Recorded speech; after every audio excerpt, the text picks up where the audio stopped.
लोग बहुत तंत्र मंत्र की तरफ उनका रुझान हो रहा है। व्यक्ति जब डरता है तो समझ और पढ़ाई नहीं काम आती है, बाबा काम आते हैं, कोई ऐप काम आती है। दुनिया कहीं भी पहुंच गई हो, हम अधिक से अधिक कंज्यूमर्स हैं टेक्नोलॉजी के। वो पुरानी बातें चलती रहेंगी क्योंकि हर नया बच्चा पुराना ही पैदा होता है। जी आचार्य जी, चलिए अब हम अगले टॉपिक की तरफ बढ़ते हैं। आपसे समझने की कोशिश करेंगे आपके स्पिरिचुअल और आपके जो फिलोसॉफिकल अनुभव है उनके आधार पर आपसे ये जानना चाहेंगे कि आजकल हम देख रहे हैं लोग बहुत तंत्र मंत्र की तरफ उनका रुझान हो रहा है। मन में कोई ख्याल आता है, कोई डर आता है, कल के बारे में हम सोचते हैं, एंग्जाइटी होती है। तो हम देख रहे हैं कि लोगों का रुझान अब बाबाओं में जा रहा है, तंत्र मंत्र में जा रहा है। बहुत सारी ऐसी एप्स अवेलेबल हैं आपके स्मार्टफोन में जिन्हें आप डाउनलोड कीजिए, सवाल पूछिए, चाहे वो टैरो कार्ड रीडर हो, चाहे वो वैदिक एस्ट्रोलॉजी हो। आप अपना जो डर है वहाँ पर पेश करते हैं और उसका आपको एक जवाब मिलता है और आप पे आपकी कुछ देर के लिए शांति हो जाती है। आप जो है शांत हो जाते हैं कि आने वाले समय में ऐसा होगा, फिर नहीं होता, फिर आप और ड्रास्टिक स्टेप लेते हैं, आप तंत्र मंत्र की तरफ बढ़ते हैं। आपको लगता है कि इससे शायद मेरा काम बन जाएगा। मैं आपसे ये समझना चाहती हूँ इन सबके बीच कि ऐसा क्यों होता है। इंसान को पढ़ने लिखने के बावजूद आज दुनिया चांद पर पहुंच गई है, टेक्नोलॉजी में, इनोवेशंस में इतने जो है इजाफे हो रहे हैं, लेकिन फिर भी व्यक्ति जब डरता है तो समझ और पढ़ाई नहीं काम आती है, बाबा काम आते हैं, कोई ऐप काम आती है। देखिए, 3 चीजें होती हैं: साइंस, टेक्नोलॉजी जी और कंजम्पशन ऑफ टेक्नोलॉजी। दुनिया कहीं भी पहुंच गई हो, हम अधिक से अधिक कंज्यूमर्स हैं टेक्नोलॉजी के। उसके पीछे साइंस क्या है ये तो हमें पता ही नहीं, वो टेक्नोलॉजी भी क्या है हमें ये भी पता नहीं। ठीक है ना। अभी अभी हम सब यहाँ बैठे हुए हैं और बहुत ही एक डिस्टिंग्विश्ड गैदरिंग है, पर अगर अभी पूछा जाए साफ साफ कि यहाँ जितने इक्विपमेंट्स हैं आप उसका कंजम्पशन तो कर रहे हो अभी, पर वो काम कैसे करते हैं उसके पीछे की साइंस बता दो तो ना बता पाए, बड़ा मुश्किल होगा। हम माइक हाथ में भले पकड़े हों और माइक का इस्तेमाल कर रहे हैं और बिल्कुल उसको हमने अपने मुंह के पास रखा हुआ है, पर कहा जाए इसके पीछे साइंस क्या है तो हमें नहीं पता। तो हम अधिक से अधिक कंज्यूमर्स हैं टेक्नोलॉजी के, उससे हमारे भीतर साइंटिफिक एटीट्यूड थोड़ी आ गया है। वो कैमरा चला रहे हैं, उनको पता थोड़ी है कैमरा कैसे काम करता है। आप बहुत अच्छे गाड़ी के ड्राइवर हो सकते हो, इसका मतलब ये थोड़ी है कि आप जानते हो कि उसका इंजन काम कैसे करता है, उसमें साइंस क्या है। जी। तो सिर्फ इसलिए कि आदमी चांद पर पहुंच गया तो क्या हो गया? हमें पता है क्या कैसे चांद पर पहुंचे? कोई पूछे चांद पर कैसे पहुंचे, रॉकेट में कितनी कम से कम वेलोसिटी रही होगी, एस्केप वेलोसिटी कैसे कैलकुलेट करी होगी, तो लोग बता थोड़ी पाएंगे। भले ही ताली बजा लें चंद्रयान, पर उनसे पूछा जाए कि कैसे होता कैसे है, कितने स्टेजेस होते हैं रॉकेट को वहां तक पहुंचाने के, फिर जब लैंडिंग होती है तो इतनी हाई वेलोसिटी से रॉकेट गया था, लैंडिंग के वक्त उसकी नियर जीरो वेलोसिटी कैसे कर लेते हैं, तो हमें पता थोड़ी है। तो जैसे पहले होता था चंदा मामा, तो अब चंद्रयान। साइंटिफिक एटीट्यूड थोड़ा ही आ गया है हम में। और अभी मैं सिर्फ बाहर वाली की बात कर रहा हूं। 2 तरह का ज्ञान होता है। एक बाहर का ज्ञान, ठीक है, उसको बोल देते हैं पराविद्या या अविद्या, अपराविद्या, और जो भीतर वाला होता है उसको विद्या बोल देते हैं। तो अभी मैं जो बाहर वाला ज्ञान है उसकी बात कर रहा हूं, क्योंकि हम आमतौर पे सवाल यही करते हैं कि 21वीं शताब्दी है, इतनी साइंटिफिक प्रोग्रेस है, उसके बाद भी इतना सुपरस्टिशन क्यों है। तो पहली बात तो ये कि 21वीं शताब्दी हो या 40वीं शताब्दी हो, बाहर कितनी भी टेक्नोलॉजिकल प्रोग्रेस हो जाए उससे कोई फर्क नहीं पड़ने वाला। बल्कि क्या हो रहा है कि जो प्रोडक्ट्स ऑफ टेक्नोलॉजी हैं वो इतने कॉम्प्लिकेटेड होते जा रहे हैं कि आम आदमी एकदम ही नहीं समझ सकता कि वो काम कैसे करते हैं। एक अबैकस होता है जो एकदम प्रिमिटिव फॉर्म ऑफ कंप्यूटिंग था, वो आप देख के बता दोगे कैसे काम करता है, पर आपका जो टैब है या आपका जो लैपटॉप है उसको आप देख के थोड़ी बता पाओगे कैसे काम करता है। तो टेक्नोलॉजी के कॉम्प्लिकेटेड होने के कारण ही इंसान उसकी साइंस से और दूर होता जा रहा है।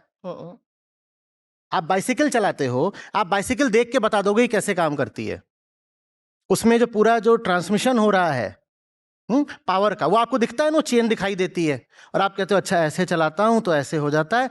तो वहां पर अब अंधविश्वास की गुंजाइश नहीं है। कोई आपसे बोले कि साइकिल जो है जिन्न चलाते हैं, साइकिल में जो पावर आता है वो जिन्न से आता है, आप नहीं मानोगे। बताओ क्यों नहीं मानोगे? क्योंकि आपकी टांगों पर जोर पड़ा है, आपको पता है पावर कहां से आता है। वो प्रिमिटिव टेक्नोलॉजी है जो साइकिल है।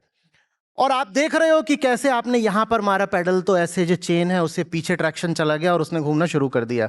नहीं है, पर आपके सामने एक जबरदस्त state of the art vehicle ले आ दिया जाए और उसके इंजन के बारे में आपसे कुछ भी बोल दिया जाए, आप मान लोगे ना, क्योंकि आप कुछ नहीं जानते। तो टेक्नोलॉजी के कॉम्प्लिकेट होने के साथ साथ सुपरस्टिशन के बढ़ने की संभावना तो और बढ़ गई ना।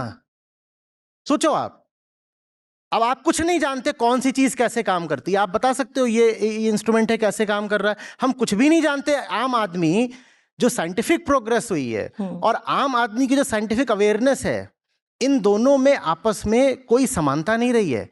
साइंटिफिक प्रोग्रेस बहुत आगे निकल गई और उस पर टेक्नोलॉजी बहुत ऊंची बन गई और आम आदमी की जो साइंटिफिक अवेयरनेस है वो बहुत थोड़ी सी रह गई है ना। एक पावर जनरेट होता था, आग थी, आग से पानी उबल गया तो आपको दिख जाता था अच्छा तो इस तरीके से स्टीम इंजन काम करता होगा जी, है ना। आपसे अभी पूछा जाए कि एक एआई इंजन कैसे काम करता है, आप नहीं बता पाओगे क्योंकि वो बहुत कॉम्प्लिकेटेड हो गया है मामला। तो और इतना ही नहीं हुआ है, भीतर से तो हम वही पुराने जानवर ही रह गए और हाथ में आ गई है हमारी टेक्नोलॉजी। स्मार्टफोन आ गया है in the hands of a stupid mind. तो आप उस स्मार्टफोन का इस्तेमाल किस लिए कर रहे हो? बाबा जी के वीडियोज इधर उधर वायरल कराने के लिए। स्मार्टफोन का इस्तेमाल हो रहा है सुपरस्टिशन को बढ़ाने के लिए। कितनी अजीब बात है। जो आदमी उस स्मार्टफोन पे जादू टोना तंत्र मंत्र, बाबा जी ये वो, कृपा प्रसाद, जाकर के ये पूछना वो पूछना, बाबा जी मुझे कैसे आप बता दो मेरे कष्ट दूर हो जाएंगे। जिस मोबाइल फोन पर ये हो रहा है और जिस कैमरे पे बाबा जी की शूटिंग हो रही है, वो किस लेवल ऑफ थॉट से बना है। और बाबा जी जो बातें कर रहे हैं और जो तंत्र मंत्र जादू भूत की जो बात है वो किस लेवल की है। लेकिन ये जो गिरी हुई बात है ये उस सबसे ऊंची हुई बात पर राइड कर रही है। आप समझ रहे हो?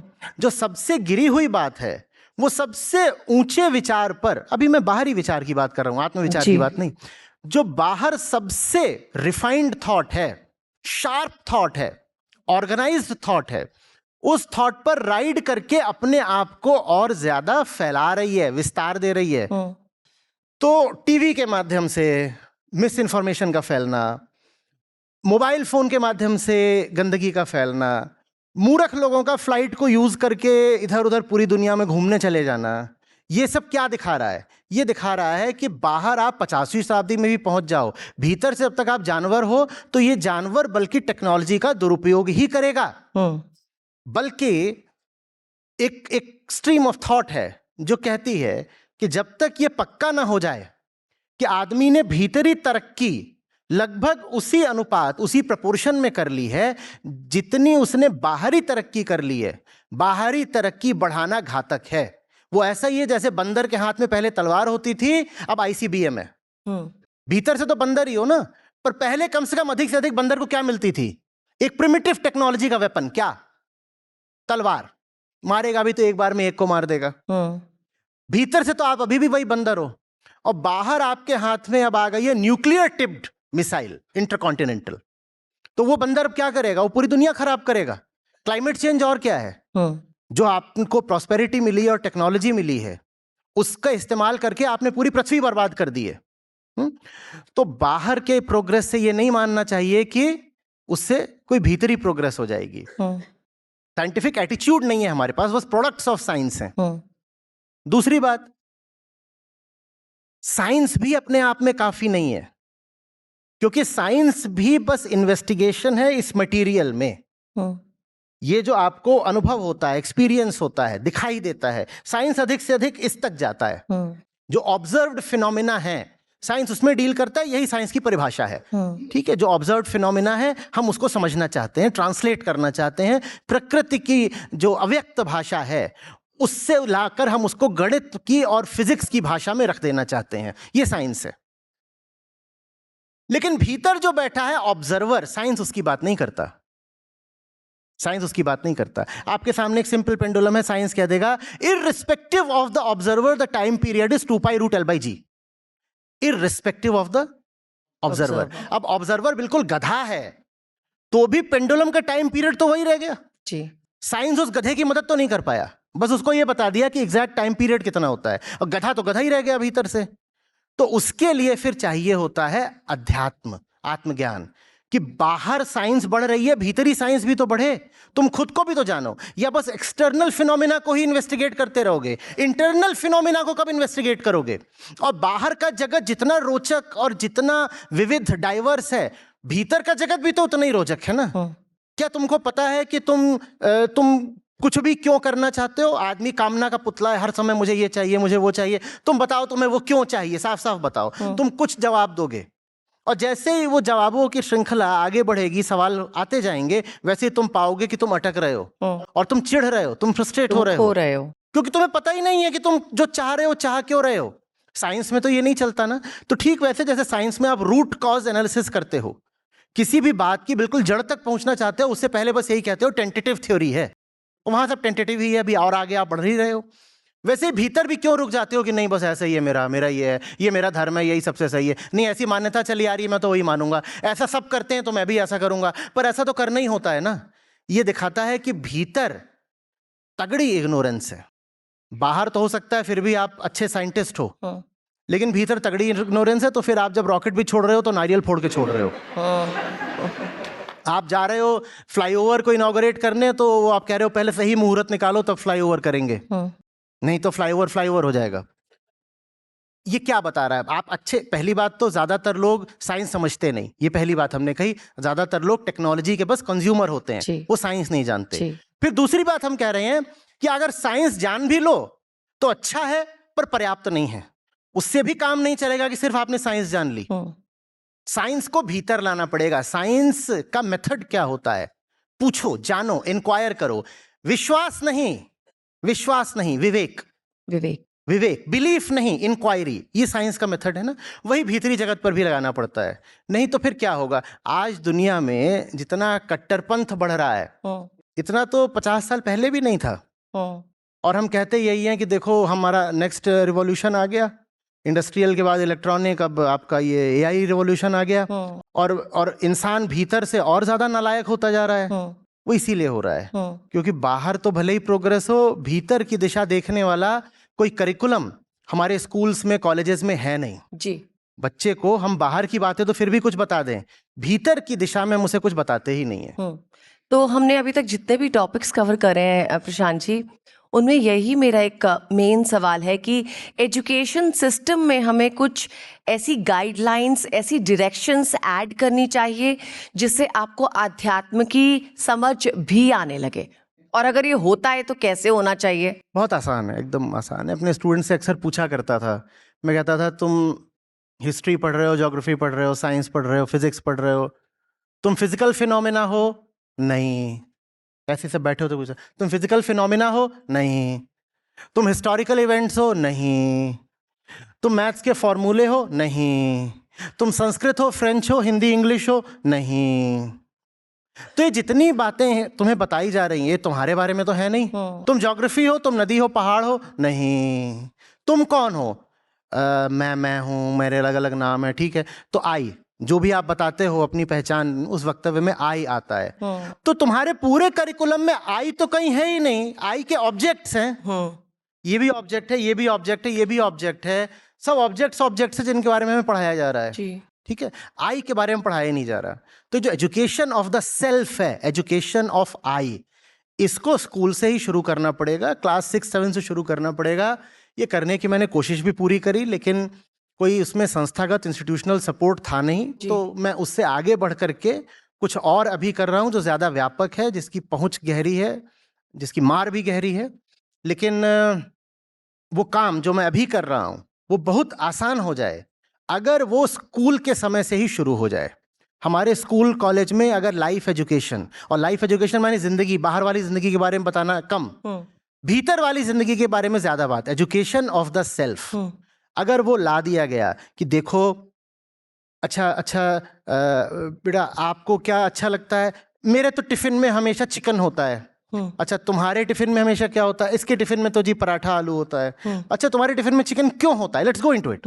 हम अच्छा बुरा नहीं बोल रहे, कोई मोरल हम स्टैंड नहीं ले रहे, हम समझना चाहते हैं कि उसके क्यों होता है। तो पता चलता है कि वो ऐसे धर्म से आ रहा है या देश के ऐसे हिस्से से आ रहा है जहां ये होता है। तो हम कहते हैं अच्छा, इसका मतलब कि तुम्हारा टिफिन तुम्हारी चॉइस नहीं है। तुम्हारा जो टिफिन है वो तुम्हारे क्षेत्र, तुम्हारे एरिया, ज्योग्राफी, लोकेलिटी की चॉइस है। और इसी तरह से तुम अगर वेजिटेरियन बोल रहे हो अपने आप को, तो वो भी तुम्हारी भी चॉइस नहीं है। वो तो तुम्हारी मम्मी, तुम्हारे पापा ने बोल दिया, तुम्हारे घर में दादी कहती हैं कि मांस नहीं खाते, कहीं तो कहते हैं अदरक प्याज भी नहीं खाते, वो भी तुम्हारे में नहीं है। तो फिर तुम इस कैसे कह सकते हो कि मुझे ये पसंद है या ये मेरा चुनाव है? इसी तरीके से और सारी बातें। इसका एक्सेंट देखो, एक बच्चा है वो थोड़ा ज्यादा अमीर घर से आता है, वो एक अलग एक्सेंट में बात कर रहा है। एक बच्चा दूसरे तरीके से बात कर रहा है जिसका एक्सेंट दूसरा, वो कहता है दिस इज माय एक्सेंट। ये तुम्हारा एक्सेंट नहीं है, ये तुम्हारे परिवेश का एक्सेंट है। ये बहुत साधारण बात है जब आप इसको देख लेते हो, लेकिन जब तक आपने इसको नहीं देखा होता, ये बात बहुत गहरा बंधन बन सकती है भीतर। तुम कपड़े पहने हो, तुमने ऐसे कपड़े पहने हुए हैं। अच्छा ओके, तुम ऐसे कपड़े क्यों पहन रही हो, तुमने ये क्या है? कुछ भी तुम्हारा अपना नहीं है। तुम्हारा खाना, तुम्हारा कपड़ा, तुम्हारे विचार, तुम्हारी आदतें, कुछ भी तुम्हारा अपना नहीं है। ये एजुकेशन ऑफ द सेल्फ है और ये लगातार चलती रहनी चाहिए। ये सिर्फ थ्योरी नहीं है, ये प्रैक्टिस है। ये जब तक छठी से शुरू करके सीधे पोस्ट ग्रेजुएशन तक नहीं चलेगी, तब तक आप पाओगे कि अंधविश्वास हो, कट्टरवाद हो, महिलाओं के प्रति पिछड़ा दृष्टिकोण हो, जातिवाद हो, युद्ध का उन्माद हो, ये सब दुनिया में चलता ही रहेगा। और आप यही कहते रह जाओगे अरे टेक्नोलॉजी तो इतनी आगे बढ़ गई है, फिर भी ये सब पुरानी बातें चल रही हैं। वो पुरानी बातें चलती रहेंगी, क्योंकि हर नया बच्चा पुराना ही पैदा होता है। हर बच्चा अपने भीतर एक जानवर को लेकर पैदा होता है, और जानवर बहुत पुराना है। तो बाहर की प्रोग्रेस से भीतर का वो जो पुराना जानवर है, एंशिएंट बीस्ट, वो नहीं मर जाता। उसको बार बार शिक्षा देनी ही पड़ेगी। तो आचार्य प्रशांत जी, आप बेसिकली ये कह रहे हैं कि जिस तरह से साइंस को ऑब्जर्वेशन के बेसिस पे स्ट्रक्चर किया गया है, उसी तरह से इंसान को, मनुष्य को भीतरी ऑब्जर्वेशन के बेसिस पे एजुकेशन के साथ स्ट्रक्चर करके पढ़ाई करवानी चाहिए, ताकि सिर्फ बाहरी विकल्पों का जो है उसी में इजाफा नहीं हो, आप अंदर से भी जो है एनलाइटन हो। हाँ, ये पूरी बात बिल्कुल ठीक है। बस जो स्ट्रक्चर वाला आपने मुद्दा कहा, देखिए बाहर की पढ़ाई में स्ट्रक्चर तो चाहिए ही चाहिए होता है, और जितना स्ट्रक्चर्ड हो आमतौर पे उतना अच्छा होता है। लेकिन ये जो भीतरी शिक्षा है, ये जितनी कम स्ट्रक्चर्ड हो उतना अच्छा है। थोड़ा स्ट्रक्चर तो इसमें होगा, ठीक है, लेकिन जितना कम हो उतना अच्छा है। एक फ्रीडम होनी चाहिए ऑब्जर्व करने की। स्ट्रक्चर जो है ना, वो फ्रीडम को इनहिबिट करता है, रोकता है। तो भीतर देखने की फ्रीडम होनी चाहिए। यही नहीं, स्ट्रक्चर का क्या मतलब हो जाएगा? स्ट्रक्चर मतलब हो जाएगा इस तरीके से देखो, इस समय देखो, इस पद्धति से देखो, वहां बैठकर देखो, मेडिटेशन में आंखें बंद करके देखो। ये नहीं, पूरी छूट है, खुला आसमान है। तुम्हें जानते रहना है, तुम्हें बेहोश नहीं जीना। एक ही जिंदगी है, बेहोशी में गुजार के क्या मिलेगा? तो लगातार सजग रहो, ये चल क्या रहा है, बह मत जाओ। ये भीतर बड़ी माया होती है जो कहती है कि मैं ही सच हूं, मैं ही सच हूं, मैं ही सच हूं। भीतर से कुछ उठ रहा है और सच लग रहा है, तो सतर्क हो जाओ। ज्यादा संभावना यही है कि झूठ है तो सच का नाम पहनकर आया है। ये है।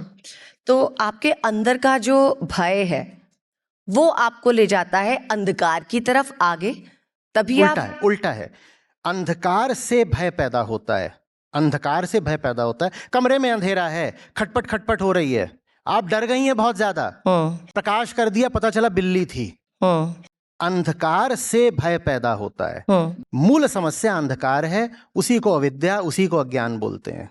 वो हट गया तो भय वगैरह सब अपने आप हट जाते हैं। भय बस छाया है ज्ञान की। तो आचार्य प्रशांत जी, आपने तो 16 गीता के रूपों को जो है सरल करके बताया है। आपने 60 उपनिषद जो है, उपनिषदों के 60 रूपों को जो है उनको सरल तरीके से जो है लोगों तक पहुंचाया है। हम चाहेंगे इस प्रोग्राम के एंड में, अब हम आ गए हैं, तो कुछ ऐसी बातें जो बेसिक हों, जो याद रहें, जो हम अपने जीवन में जो है इनकलकेट करके अपने जीवन को आसान और सरल बना सके।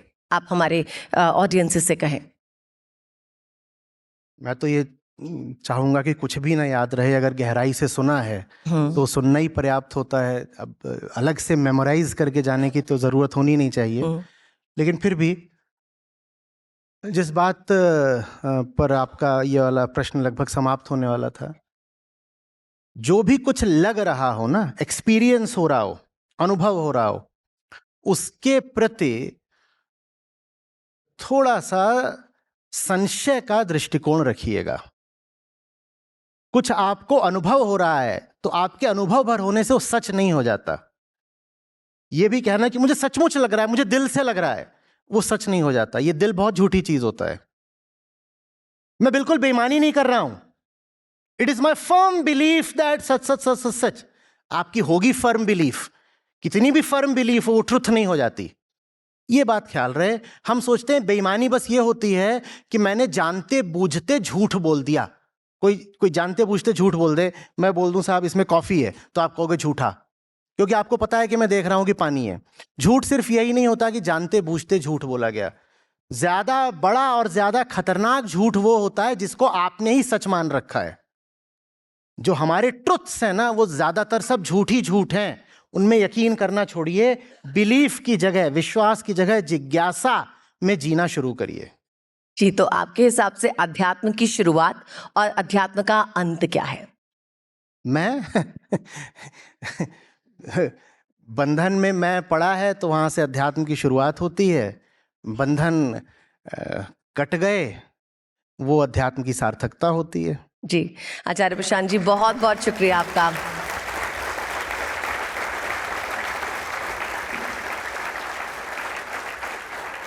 बहुत बहुत शुक्रिया आपका हमारे साथ जुड़ने के लिए और हमारे दर्शकों को एनलाइटन करने के लिए। अगली कड़ी में आपसे एक बार फिर जुड़ने की कोशिश करेंगे, कुछ और मुद्दों पर आपकी इंसाइट लेने की कोशिश करेंगे। Thank you so much for joining us.